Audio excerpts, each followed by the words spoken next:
Komo drum and the courage to learn. Welcome to a story from the Sahel region, where the dusty winds carry the rhythm of ancient drums and the wisdom of generations. This is the tale of Komo, a young apprentice who faced a fear not of wild beasts or stormy skies, but of the sacred knowledge held deep within his people's traditions. Our story begins in a small village nestled at the edge of the Great Sahel, a vast stretch of land where the desert meets the grasslands. Here lived a boy named Bubakar. He was quiet but curious, with eyes that watched everything. The way the elders spoke, how the women sang, and especially how the Komo, the secret keepers and master drummers, carried themselves with a kind of calm power. The Komo were more than musicians. They were the guardians of sacred knowledge, the storytellers between worlds, and the bridge connecting the living with the ancestors. Their drums were set to speak, to call on spirits, and to teach lessons that words alone could not hold. Not afraid of the drums themselves, but afraid of the knowledge hidden behind their beats, the secret teachings, the rituals, the responsibility. What if he wasn't worthy? What if the knowledge was too much for him to handle? This fear made Bubakar hesitate, sometimes even avoid the Komo masters when they came to the village.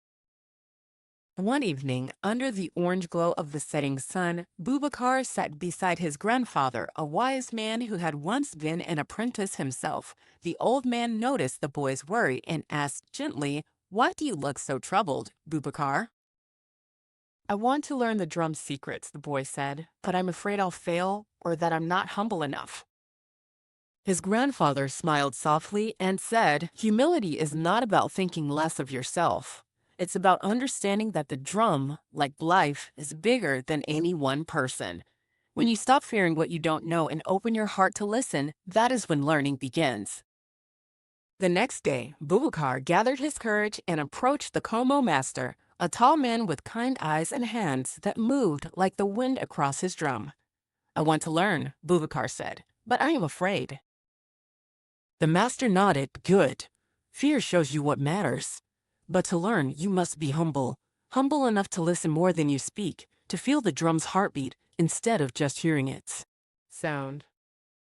And so, Bubakar's apprenticeship began, not with grand ceremonies or secret chants, but with quiet moments of listening, watching, and practicing. At times, he still felt unsure, but each time his humility, his willingness to be a learner, not a master, opened new doors. He learned that the drum's rhythm was like life's challenges, sometimes fast, sometimes slow, sometimes unexpected. He learned that courage wasn't the absence of fear, but the choice to move forward despite it. Years later, Bubakar sat again with his grandfather, now a confident apprentice with his own stories. His grandfather asked, "What will you do with this knowledge?" "I will teach others," Bubakar replied. "I will help them find the courage to learn, just as I did." Before we finish, here's something for you to try. Imagine you are about to start learning something new. It might be playing an instrument, drawing, or even understanding a story from your family. Now, write a letter to a future mentor. Tell them what you hope to learn, what worries you, and how you want to grow. This simple act of sharing your thoughts can be the first step in your own journey of courage and humility. So remember Komo and Bubakar's story whenever you feel unsure. The courage to learn doesn't come from knowing everything at once. It comes from being humble enough to start and brave enough to keep going. Thank you for listening to this tale from the Sahel. Until next time, keep your heart open and your rhythm steady.